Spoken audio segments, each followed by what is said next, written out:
This is Pet Life Radio. Let's talk pets.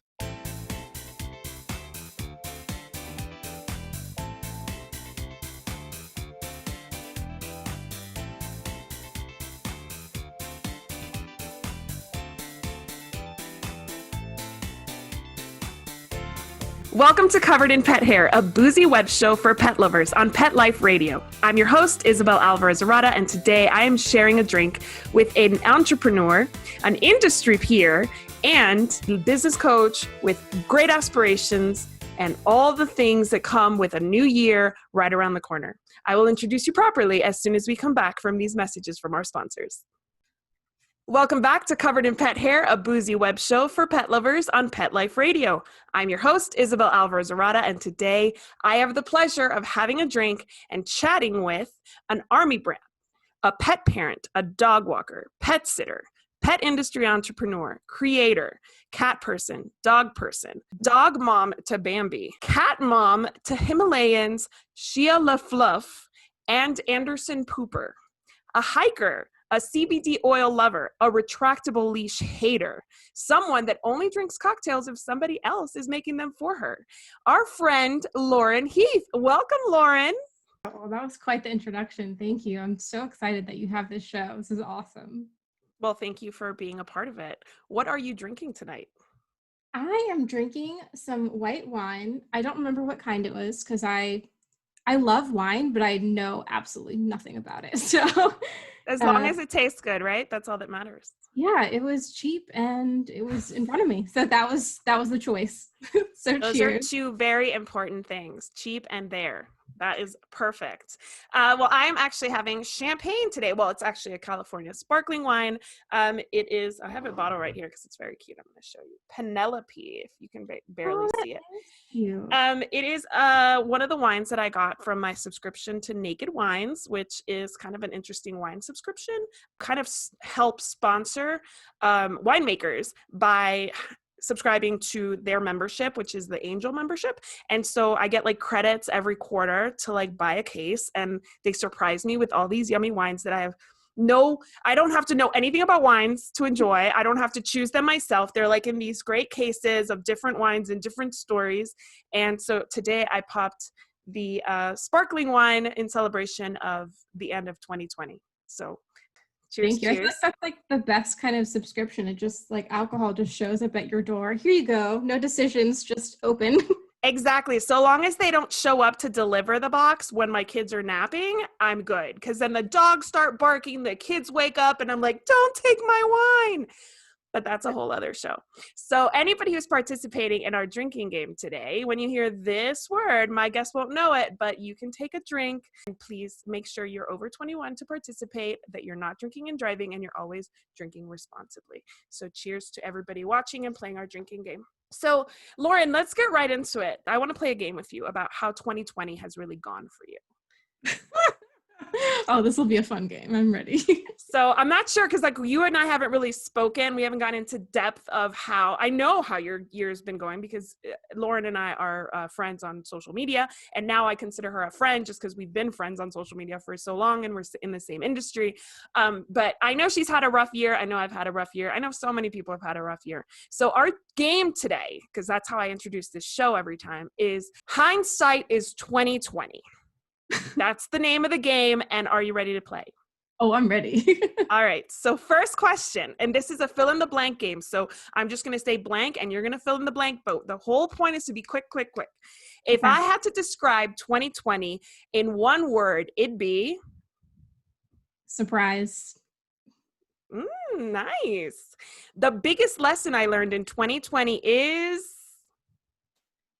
you do not know what's coming.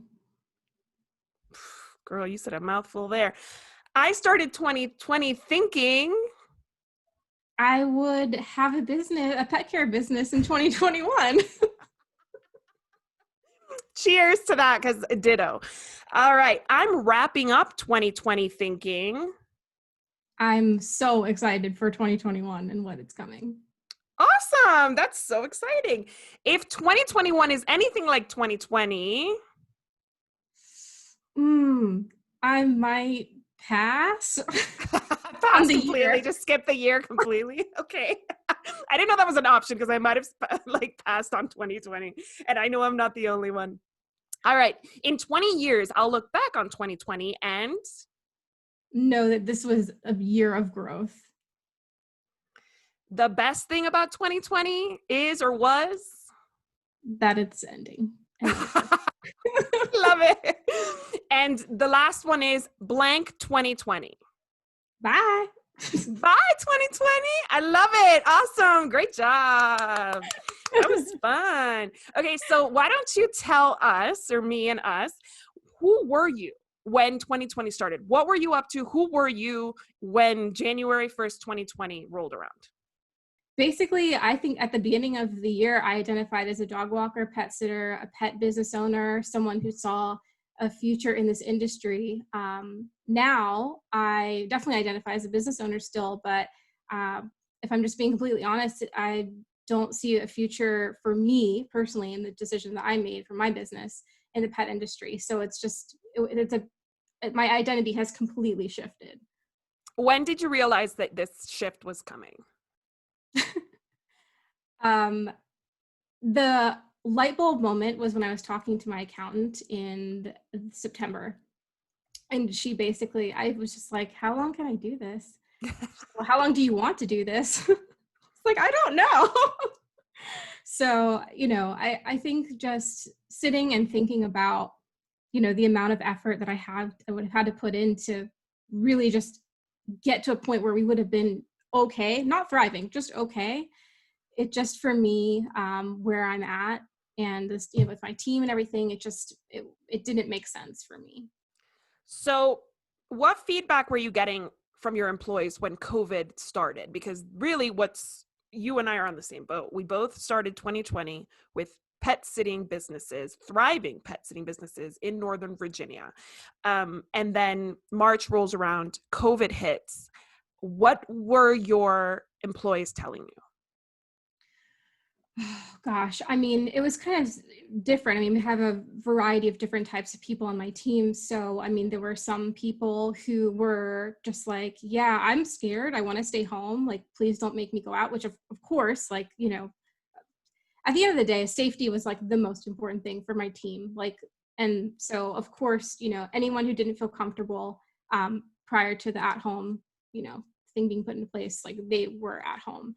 Then we had other people who were like, look, like, I want to do, whatever you think is best. So, I mean, most people just kind of followed whatever, they trusted me, which felt really great.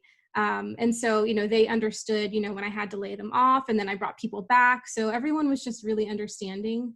And I, up until this point, I still have the same people on my team. So I actually hadn't had to let anyone else go, which was really great. So I think they just ultimately were just kind of looking to me for guidance and trust, and looking to me to make like the right decision.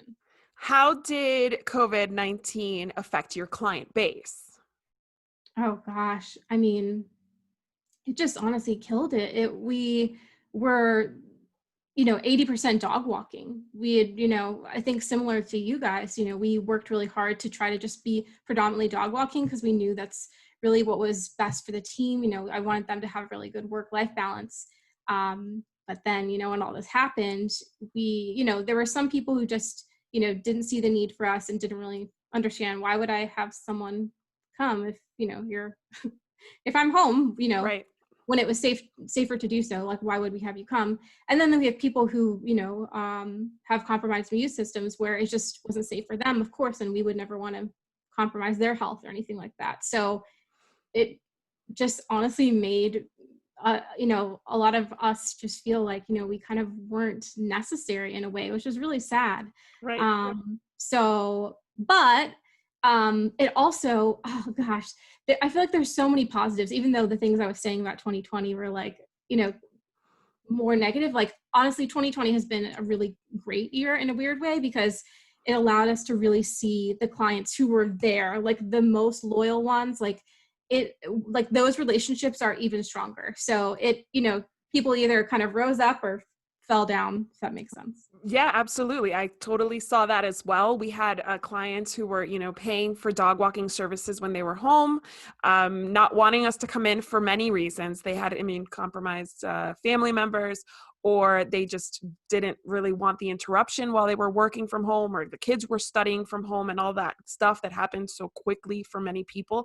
And then some of them were just like I had a client give me a $700 deposit for future services and said, well, maybe we'll use a walk in the fall. And I'm like, you're going to pay $700 for a walk?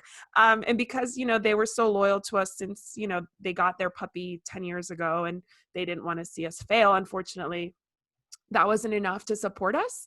And like I'm sure you felt, I wasn't going to continue to bill my clients who were not using our services because we didn't know, or we still don't know, how everybody's going to be impacted. So just because they had a job and were employed at that time, I was worried that people were going to start losing their jobs. And then here they are paying for my business to stay afloat when their family may not. So dog walking was the bread and butter for our business as well. Like you said, it was great for schedule. It was a huge need in the Northern Virginia area, right outside of DC. For those that are not familiar, the commutes are really long. So people needed a dog walker. It wasn't a luxury. It was kind of a necessity. If you wanted to have a dog, you needed somebody to help at least a few times a week. And so we had regular clients every single day, or, 3-4 times a week, having us come in to their house while they were at work to let their dogs out. And when people started staying home and people stopped traveling, what business is there to be had for in-home pet care, right? Yeah, absolutely. I think that says so much though about, the fact that you were, people were offering you money and you turned it down. Like that says so much. That's something that sorry, not to go off track, but that's something that I've always really admired about you is, you're, I think you do everything right. I know that you said that in one of your podcasts that you had done, with someone else, but I really do think that it says a lot, about you. So Thank you. I appreciate that. So when did it seem like there was no repair? So here's the thing. I think that there was, and I think still is, an opportunity to repair. But if I'm just being completely honest, which I always am, I feel like at one point, like I didn't really realize that I don't want to say I lost my passion, because my passion is serving people in whatever capacity. It doesn't really matter. Like I just know I was put on this earth to serve in some capacity. I think it just made me really sit and reflect, because I kind of started doing the more B2B, helping small business owners.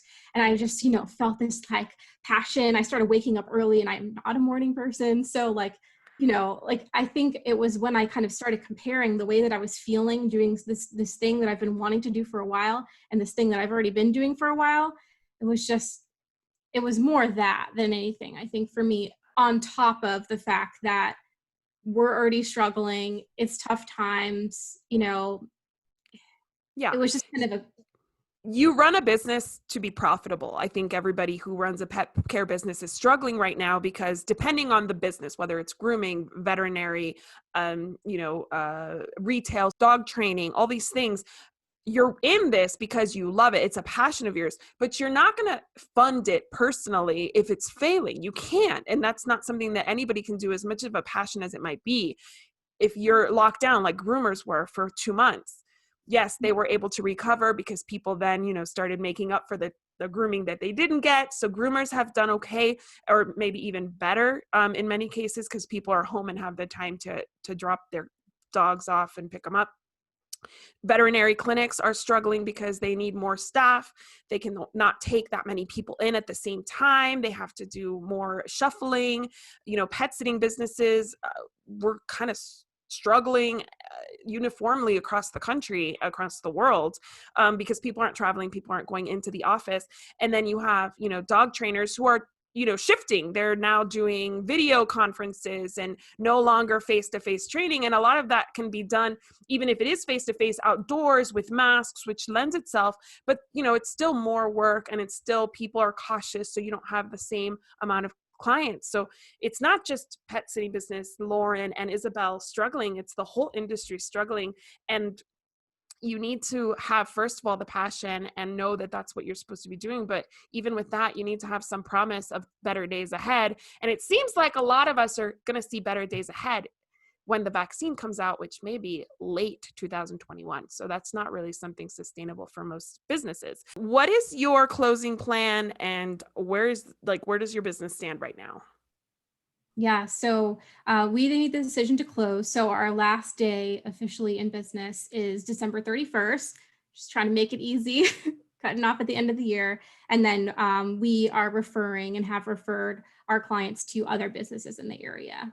That's awesome. So how did you come to that determination that you wanted to like hand off to your peers in the area? I wanted to be able to tell my clients, hey, like, I wanted to have something to give them. I didn't want to just say like, hey, like, we've been in touch and I've been my client for the past however many years. It's been fun, but like, peace. Yeah. So I wanted to have someone to send them. And, a lot of our clients have really specialized needs. And so, I just wanted to save them a step of having to do all the research and all these different things. So, I just try to make it easy on people. 100%. And you know how they do business, you know them professionally, so you trust these people. Yeah, absolutely. Awesome. All right, so we're going to have to go to a break, but as soon as we come back, I'm going to ask you about any rituals that you might have planned for either the new year or this business closing, which is the same day. So we'll be right back after these messages from our sponsors. Welcome back to Covered in Pet Hair. I'm your host, Isabel Alvarez-Arada, and today I'm chatting with Lauren Heath, who calls herself the empathpreneur. So I want to know what the empathpreneur has planned as far as rituals or send-offs for 2020 and her previous business called Presidential Pet Care, which she's closing down on 12/31/2020. Well, gosh, I feel like I have so much stuff I need to clean through. I'm like looking through all my old files and I want to kind of clean house. I know that you were doing that as well. So I really want to get, things organized and kind of really have like a nice kind of closed book feeling. So there's that. And then as far as, myself and like what I'm doing, I'm really trying to just set myself up for the new year with my new business. My goal is to, work with small business owners, in any industry, not just the pet industry, although I have had quite a few people in the pet industry connect with me, which has been really cool. Yeah. So describe what you're doing, because you're really focusing your efforts on helping small businesses with social media and video. Yeah. So I believe very strongly that video is the most powerful tool that we have in regards to social media, and that video is the most powerful and authentic way that we can show up as business owners, not only to, to meet our clients where they're at, but also to then connect with people who maybe are just coming into our circle. So that's kind of my whole belief. And, the whole name empathpreneur, I'm a social worker turned entrepreneur. That's kind of the world that I was in prior to starting my pet care business. And so it definitely helped me, grow my business and connect with people. And now I feel like it's even helping me even more because I'm, in a way, kind of like coaching people through this like fear of that, or discomfort that they might have with video, and helping people kind of get to the other side, which is, A, more confidence, and B, depending on what you do, you can actually make a lot of money. I've done Facebook Lives with a couple people in the pet industry selling their products, on Facebook Live, and they've made hundreds of dollars. So it's been really crazy and fun, and I just feel so amazing helping people reach these goals. That's awesome. And I think that in these small businesses, a lot of times prior to COVID, they would do like local events. They would network at events or network in maybe a veterinary office or a groomer connection to get referrals. But like now we can't really do that because nobody really wants us showing up at the veterinary office. Nobody wants us showing up at the groomer. And people are scared to even leave their houses, or let alone, I mean, most places are not having farmers markets or local events like they used to. And if they are, they're drive-through. So it's not really going to be effective. So video is really going to take the place of all that, right? Yeah, I mean, video is like the best next thing or the next best thing that we have. You can see people's facial expressions, you can read their body language, hand gestures. I'm crazy with my hand gestures. There's so much, of communication is, nonverbal, and, you can't get all that with just writing and, writing a post. But if you share video, you can really, get that next level of connection that, maybe you, like you said, would have been doing an in-person event, but you can still do events, just we're doing them online now, which the pandemic has proved, it is successful. It does work. Okay, so let's say that I'm a pet parent and I want to support all these businesses that are doing video and social media. Why is it important to support these efforts, and what's the benefit for me? They're great questions. Well, first of all, you get to support small businesses, which we already know, is super important. I love how people kind of came together and rallied around restaurants, especially during this time. So I think, doing the same thing for, our, fellow pet businesses or, pet businesses would be really great. So I think, if you see a pet business that you like I know down the street, I have this place that I go get, treats and stuff. I know I could get them cheaper, maybe like a couple bucks cheaper on Chewy, but I want to support them and keep them open. So, I think just like going there, or if you can't go there, doing their online delivery, engaging with their social media, leave them a review, sharing them with your friends. Hey, if you're local, check out Nature's Nibbles or, whatever the company is, tag them in take a picture of your dog eating the treats and tag the company. These types of things might not seem huge and they take like 5 seconds, but they really, really help make a big difference for these small businesses. I think you have to be in the pet care industry or in business in any industry right now in this day and age to recognize the impact that something that simple can really have. It creates credibility for the business and like having fans. Obviously, people want to go to a successful business that has fans and support that business. And if, Petco or the big guys are getting more of that kudos, then that's where people are going to go. But if you have a favorite local business that you want people to go to, it's important to like speak out on their behalf, right? Oh yeah, absolutely. I mean, we rise by lifting others. So you got to lift up, the other small businesses right along with you for sure. What can people do to support businesses outside of social media? You mentioned word of mouth, sharing things like with their friends. I mean, I think just honestly, sharing like, I know that I, for example, use a certain groomer and, anytime, someone comments on Bambi's very well groomed hair, and I'm like, oh yeah, I love my groomer. Like I always take any opportunity that I have to like talk up other businesses because I genuinely mean it. So I think just, any opportunity that you have to like give someone a little plug, I think it really goes a long way, especially, I mean, life is all about relationships. So if, you have a relationship with someone, and you're recommending something, like people are going to be like, oh, well, I trust them. And so I'm going to listen to what they're saying.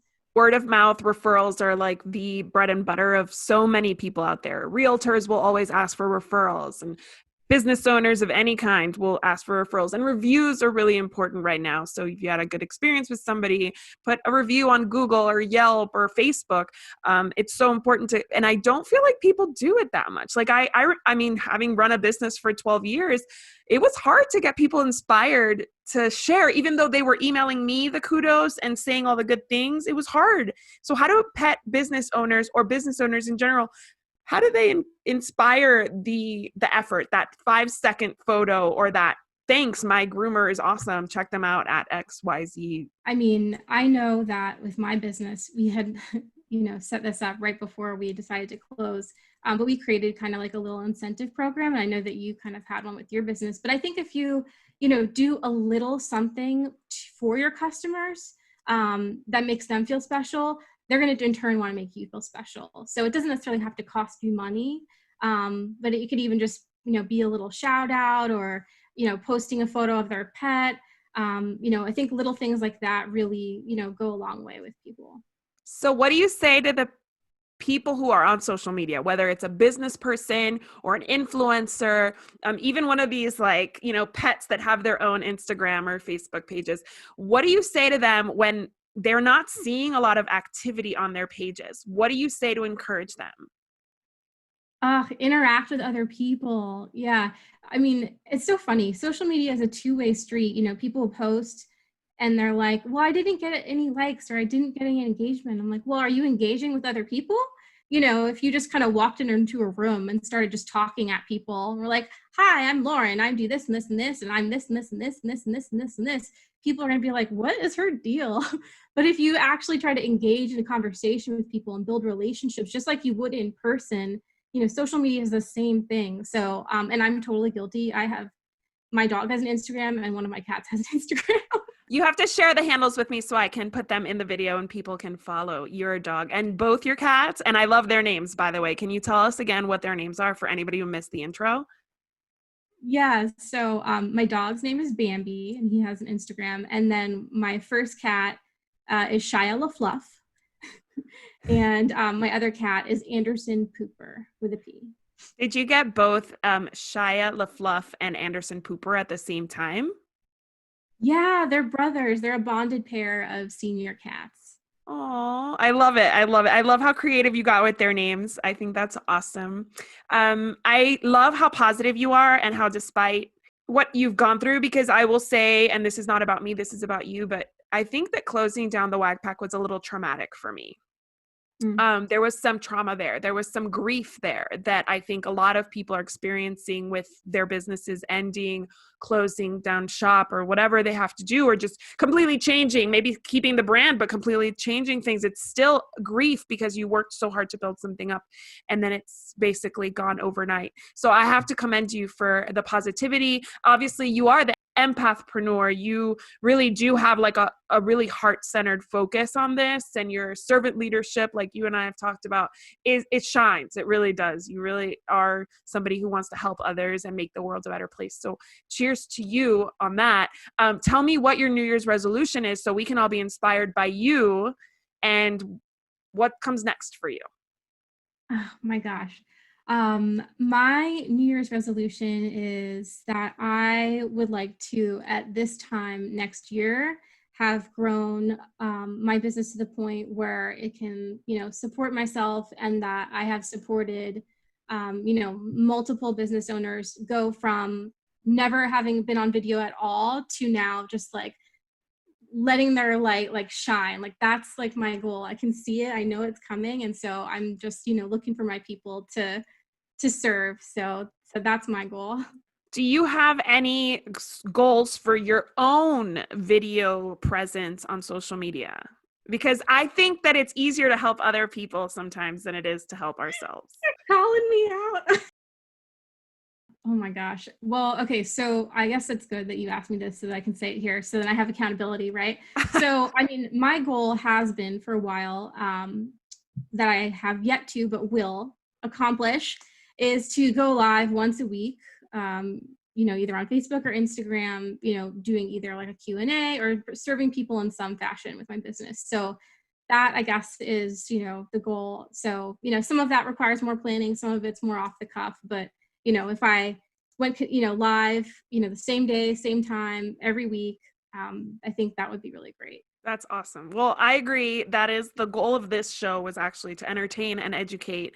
And that's how I plan on giving back. And that's, I feel like my purpose is to share what I know and the people I know and recognize the awesome talents that I'm surrounded by. So my New Year's resolution, not that you asked, is to just do more of the inspirational stuff, inspire pet parents to be better pet parents, inspire pet people to put themselves out there so that pet parents can find them, all those good things, and then continue to try to just make the world a better place for animals, which I think is why I love all the pet people in the industry. That's really what we care about. And I love pet parents because they just want to do the best they can, but they don't always have the access to the information or the resources that they need. So hopefully this little package makes it fun to watch and learn.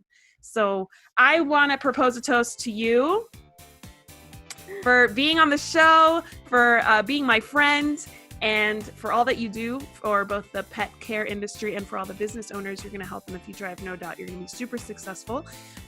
Cheers to our executive producer, Mark Winter, for making this show possible. Cheers to our viewers and listeners on Pet Life Radio. Here's to a life covered in pet hair, because there's no better way to live. And to a fantastic 2021, because it's only up from here. Yes, absolutely. That's perfect. Cheers. If you want to learn more about Covered in Pet Hair, please visit coveredinpethair.com or check out petliferadio.com. Talk soon.